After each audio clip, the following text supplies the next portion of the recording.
किसी गांव में एक चोर था। वह बड़ा ही चतुर था। लोगों का कहना था कि वह आदमियों के आंखों से काजल तक उड़ा सकता है। एक दिन उस चोर ने सोचा कि जब तक वह राजधानी में नहीं जाएगा और अपना करतब नहीं दिखाएगा, तब तक चोरों के बीच उसकी धाक नहीं जमेगी।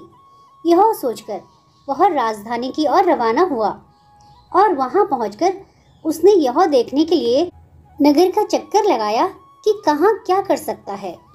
उसने तय किया कि राजा के महल से वह अपना काम शुरू करेगा। राजा ने रात दिन महल की रखवाली के लिए बहुत से सिपाही तैनात कर रखे थे। कोई परिंदा भी महल में नहीं घुस सकता था। महल में एक बहुत बड़ी घड़ी लगी थी जो दिन रात का समय बताने के लिए घंटे बजाती रहती थी। चोर ने लोहे की कुछ कीलें इकट्ठी की और जब रात को घड़ी ने 12 बजाए तो घंटे की हर आवाज के साथ वह महल की दीवार में एक एक कील ठोकता गया। इस तरह बिना शोर किए उसने दीवार में 12 कीलें लगा दी। फिर उन्हें पकड़ पकड़ कर वह ऊपर चढ़ गया और महल में दाखिल हो गया। इसके बाद वह खजाने में गया और वहां से बहुत से हीरे चुरा लाया। अगले दिन जब चोरी का पता लगा तो मंत्रियों ने राजा को इसकी खबर दी। राजा बड़ा हैरान और नाराज हुआ। उसने मंत्रियों को आज्ञा दी कि शहर की सड़कों पर गश्त करने के लिए सिपाहियों की संख्या दूनी कर दिया जाए। अगर रात के समय किसी को भी घूमते हुए पाया जाए तो उसे चोर समझकर गिरफ्तार कर लिया जाए। जिस समय दरबार में यह ऐलान हो रहा था, एक नागरिक के भेष में चोर मौजूद था। उसे सारी योजना की एक एक बात का पता चल गया। उसे फौरन यह भी मालूम हो गया कि कौन से 26 सिपाही शहर में गश्त के लिए चुने गए हैं। वह सफाई से घर गया और साधु का बाना धारण करके उन 26 सिपाहियों की बीवियों से जाकर मिला। उनमें से हर एक इस बात के लिए उत्सुक थी कि उसके पति ही चोर को पकड़े और राजा से इनाम लें। एक एक करके चोर उन सबके पास गया और उनके हाथ देख देख कर बताया कि वह रात उसके लिए बड़ी शुभ है। उसके पति के भेष में चोर उसके घर आएगा, लेकिन देखो, चोर को अपने घर के अंदर मत आने देना, नहीं तो वह तुम्हें दबा देगा। घर के सारे दरवाजे बंद कर देना और भले ही वह पति की आवाज़ में बोलता सुनाई दे, उसके ऊपर जलता कोयला फेंकना। इसका नतीजा यह होगा कि चोर पकड़ में आ जाएगा। सारी स्त्रियां रात को चोर के आगमन के लिए तैयार हो गई। अपने पतियों को उन्होंने इसकी जानकारी नहीं दी। इस बीच पति अपनी गश्त पर चले गए और सवेरे 4 बजे तक पहरा देते रहे। हालांकि अभी अंधेरा था, लेकिन उन्हें उस समय तक इधर उधर कोई भी नहीं दिखाई दिया। तो उन्होंने सोचा कि उस रात को चोर नहीं आएगा। यह सोचकर उन्होंने अपने घर जाने का फैसला किया।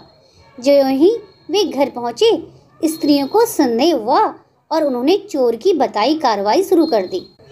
फल यह हुआ कि सिपाही जल गए और बड़ी मुश्किल से अपनी स्त्रियों को विश्वास दिला पाए कि वे ही उनके असली पति हैं और उनके लिए दरवाज़ा खोल दिया जाए। सारे पतियों के जल जाने के कारण उन्हें अस्पताल ले जाया गया। दूसरे दिन राजा दरबार में आया तो उसे सारा हाल सुनाया गया। सुनकर राजा बहुत चिंतित हुआ और उसने कोतवाल को आदेश दिया कि वह स्वयं जाकर चोर को पकड़े। उस रात कोतवाल ने तैयार होकर शहर का पहरा देना शुरू किया। जब वह गली में जा रहा था तो चोर ने जवाब दिया, मैं चोर हूँ।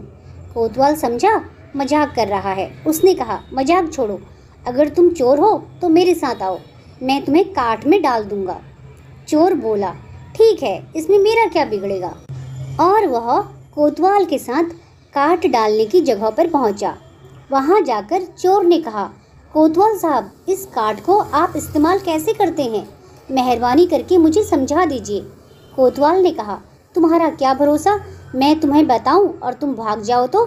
चोर बोला, आपके बिना कहे मैंने अपने आप को आपके हवाले कर दिया, मैं भाग क्यों जाऊंगा?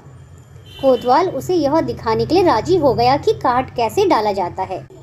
ज्यों ही उसने अपने हाथ पैर उसमें डाले कि चोर ने झट चाबी घुमाकर काठ का ताला बंद कर दिया और कोतवाल को राम राम करके चल दिया। जाड़े की रात थी। दिन निकलते निकलते कोतवाल मारे सर्दी के अधमरा हो गया। सवेरे जब सिपाही बाहर आने लगे तो उन्होंने देखा कि कोतवाल काट में फंसे पड़े हैं। उन्होंने उनको उसमें से निकाला और अस्पताल ले गए। अगले दिन जब दरबार लगा तो राजा को रात का सारा किस्सा सुनाया गया। राजा इतना हैरान हुआ कि उसने उस रात चोर की निगरानी स्वयं करने का निश्चय किया। चोर उस समय दरबार में मौजूद था और सारी बातों को सुन रहा था।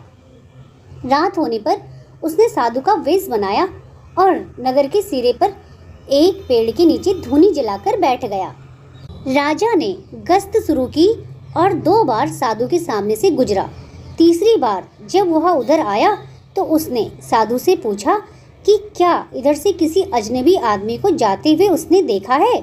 साधु ने जवाब दिया कि वह तो अपने ध्यान में लगा था, अगर उसके पास से कोई निकला भी होगा तो उसे पता नहीं। यदि आप चाहें तो मेरे पास बैठ जाएं और देखते रहिए कि कोई आता जाता है या नहीं। यह सुनकर राजा के दिमाग में एक बात आई। उसने फौरन तय किया कि साधु उसकी पोशाक पहनकर शहर का चक्कर लगाए और वह साधु के कपड़े पहनकर चोर की तलाश में बैठे। जब राजा ने अपनी यह योजना साधु बने चोर को सुनाई तो उसने पहले तो 2-3 बार इनकार किया, फिर वह राजी हो गया और उन्होंने आपस में कपड़े बदल लिए। चोर तत्काल राजा के घोड़े पर सवार होकर महल में पहुंचा और राजा के सोने के कमरे में जाकर आराम से सो गया। बेचारा राजा साधु बना चोर को पकड़ने के लिए इंतजार करता रहा। सवेरे के कोई 4 बजने आए। राजा ने देखा कि ना तो साधु लौटा और ना कोई आदमी या चोर उस रास्ते से गुजरा, तो उसने महल में लौट जाने का निश्चय किया। लेकिन जब वह महल के फाटक पर पहुंचा तो संतरियों ने सोचा, राजा तो पहले ही आ चुके हैं, हो ना हो यह चोर है जो राजा बनकर महल में घुसना चाहता है। उन्होंने राजा को पकड़ लिया और काल कोठरी में डाल दिया। राजा ने शोर मचाया लेकिन किसी ने उसकी बात ना सुनी। दिन का उजाला होने पर काल कोठरी के पहरा देने वाले संतरी ने राजा का चेहरा पहचान लिया और मारे डर के थर-थर कांपने लगा। वह राजा के पैरों पर गिर पड़ा। राजा ने सारे सिपाहियों को बुलाया और महल में गया। उधर चोर जो रात भर राजा के रूप में महल में सोया था, सूरज की पहली किरण फूटते ही राजा की पोशाक में और उसी घोड़े पर रफू चक्कर हो गया। अगले दिन जब राजा अपने दरबार में पहुंचे तो उन्होंने ऐलान किया कि अगर वह चोर उनके सामने उपस्थित हो जाएगा तो वह उसे माफ कर देंगे और उसके खिलाफ कोई कार्रवाई नहीं की जाएगी, बल्कि उसकी चतुराई के लिए उसे इनाम भी मिलेगा। चोर वहां मौजूद था ही फौरन राजा के सामने आ गया और बोला, महाराज मैं ही वह अपराधी हूँ। इसके सबूत में उसने राजा के महल से जो कुछ चुराया था वह सब सामने रख दिया, साथ ही राजा की पोशाक और उसका घोड़ा भी। राजा ने उसे गांव इनाम में दिए और वादा कराया कि वह आगे से चोरी करना छोड़ दे। इसके बाद चोर खूब आनंद से रहने लगा।